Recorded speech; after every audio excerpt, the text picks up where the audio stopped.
I've actually come to realize that Mind and Magic is correct about me being Mr. Scarcity after all, because I've been, trying to tell people that he's lying about me and so forth. I've been doing magic and so forth, and taking action and so forth, and so on and so on. Yet, why would I have a need to tell anybody this? Um, unless I'm insecure. So, no matter what anyone says about me on the internet, no matter what anyone thinks about me on the internet, or just in life in general, if I let it get to me like this and let it upset me so much, then that means I'm in scarcity. I have some serious insecurities. The point of not being in scarcity in this regard is to not care about what anyone says about me, no matter what it is, no matter what. And I haven't done this. And it's something that I acknowledge I need to work on. Hallelujah, he's seen the light.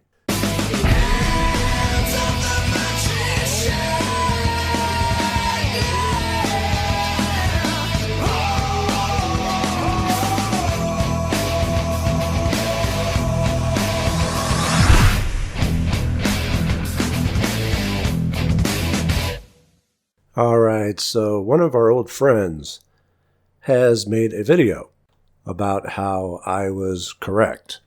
Now, I'm not going to play all of it. I will leave a link for you to watch the entire video if you so choose. But I will give you a bit of background. This is our old friend, Zach, who I referred to previously as Mr. Scarcity.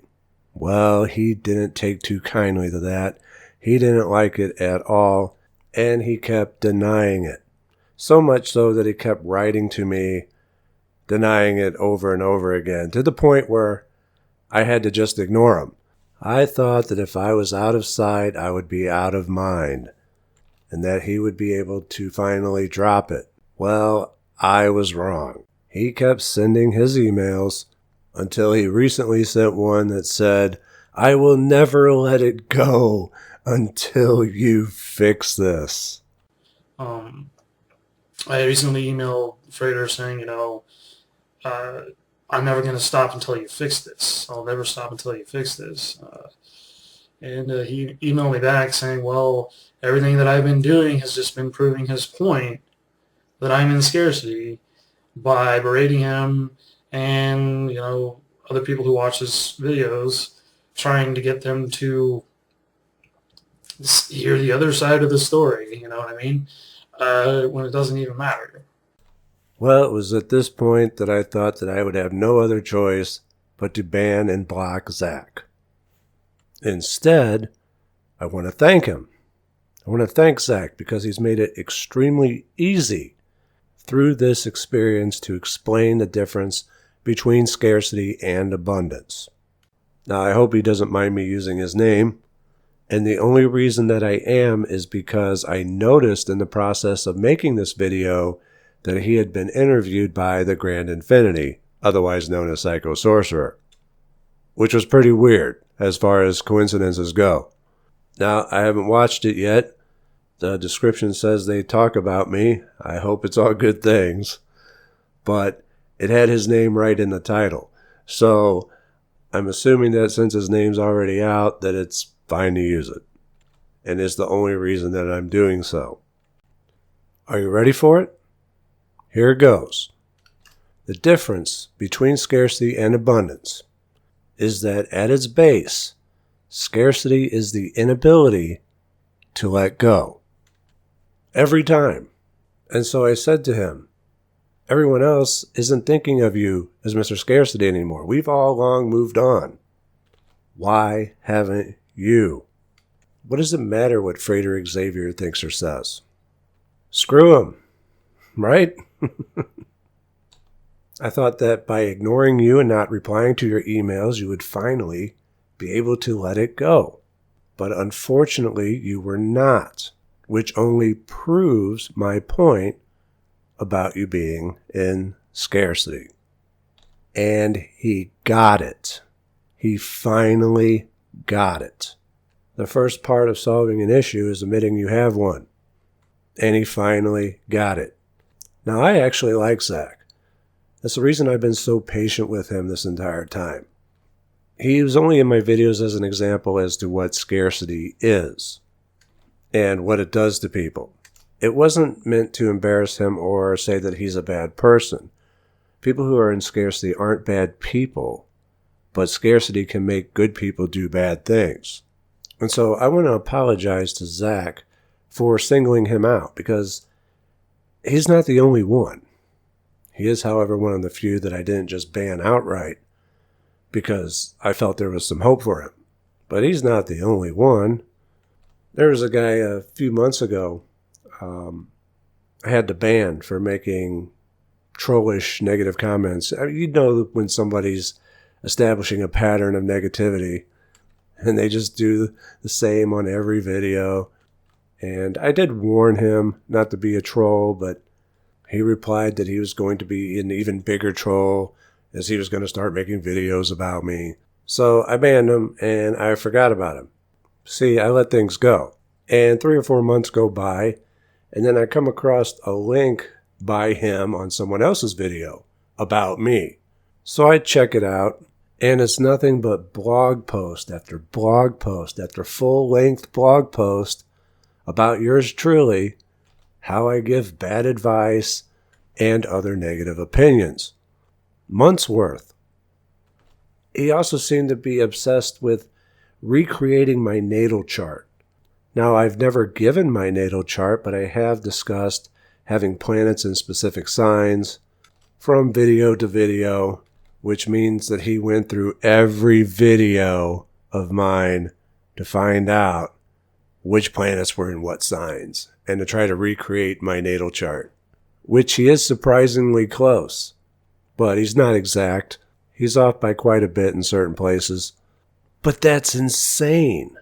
Do you understand the amount of time and energy one would have to put into that? Not just the natal chart, but months and months of full-length blog posts, basically saying the same thing over and over again. I don't think I put that much time and effort into making one of my programs. It makes you think, what the hell is wrong with this guy? That's some creepy, stalker, psycho shit right there. Well, I know what's wrong with him. He's in scarcity. Scarcity is an inability to let go. An obsession is the inability to let go of a thought. He was never able to let go of the fact that I had banned him.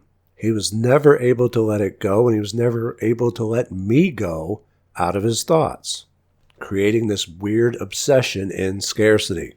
And no, I don't underestimate sociopaths. It's a big reason why I don't show myself on camera, because of people like this. Still mulling over that I offended you 9 months ago, still holding on to it in scarcity. Well, I'm sorry that your thought processes couldn't handle that. You seem to be able to dish it out quite fine in my comment sections, though. But see, by not letting it go, you are allowing me to define you, define who you are, because you keep writing all these blog posts. You're just spending all your time writing about me. Do you not see how weak that is? You shouldn't be allowing me or anyone else to define who you are. But it's your life. If you want to spend your time writing about me and being a creep, that's completely up to you, and I'm fine with it. People in scarcity constantly will amaze me at the lengths that they will go to. It reminds me of the 48 Laws of Power by Robert Greene, one of which being, do not offend the wrong person. They will go to the ends of the earth to get at you. And now you know why. Because of scarcity, the inability to let go. And if he's listening, I just want to say, in all honesty, I'm not really worth your time. Perhaps I should feel honored or something, but you really should ask yourself why that you care about me so much as to put in all that time and energy. So Zach shouldn't feel that bad at all. He's not the only one, and he's certainly not the worst of them. So let's talk a bit and explore how not being able to let go is the basis of scarcity. Because if you were in abundance, you would always have more to draw from. There would be no need for fear of letting go. So keep this in mind as we go through these other examples. In love, perhaps you or someone you know is in a bad relationship, but never leave because they're afraid that they won't find somebody else or somebody better. They're unhappy, but yet they stay. Well, they're in scarcity. If they felt they had choices and options, would they tolerate being in a bad relationship? On the flip side, somebody's obsessed with somebody else, can't get them out of their mind, not able to let the thought of them go, which then leads them to stalk the object of their obsession, whether it be online or otherwise. And this is why sometimes you have to be cruel to be kind. What happens if you're in a bad relationship and the other person is in scarcity and is like clinging on? We're just trying to leave isn't going to cut it. That they're not going to take the hint unless you're very forceful about it. Sometimes you have to be cruel to be kind so that they can get over it faster. There's a great scene in Game of Thrones, and slight spoilers if you haven't seen Game of Thrones, between Tyrion Lannister and his girlfriend Shae, who's a whore, but is also a level 5 clinger. Well, Tyrion loves Shae, but he needs to get her out of the city for her safety and for his, but she's just not taking the hint because she's a level 5 clinger. So to actually save her and get her to leave, he has to go full-on a-hole and tell her that she's a whore, that she's not fit to bear his children, which works, and she's able to finally let go and leave, although this is going to come back to bite him in the ass later on. So yeah, sometimes you have to be cruel to be kind, and usually it's to someone in scarcity. In money, there's the fear of spending a lot, letting it go because they're afraid of not being able to make it back quickly. So they end up becoming cheapskates. Frugal. For if you had an abundance of money, that would never happen. Or it shouldn't. There actually are some rich people who are just cheap. I have come across it before. I still find it odd. What it tells me is that even though they have an abundance of money, they're still in scarcity, as evidenced by their actions. It's not all that common, but it still does happen. Now, we've covered what it's like for those who are offended and won't let it go to the point of obsession. This usually has to do with self-esteem issues, as well as a lack of anything better to do. For if they had an abundance of better things to do, they certainly wouldn't have wasted any time being so salty over yours truly, or anyone else for that matter. And this goes for everything, right on up to authoritative power. People don't like giving up their power because they're afraid they won't have it again, which can and has led to tyranny. Ironically, it's caring too much that's the path to the dark side, the path to scarcity. You're meant to be carefree. No worries.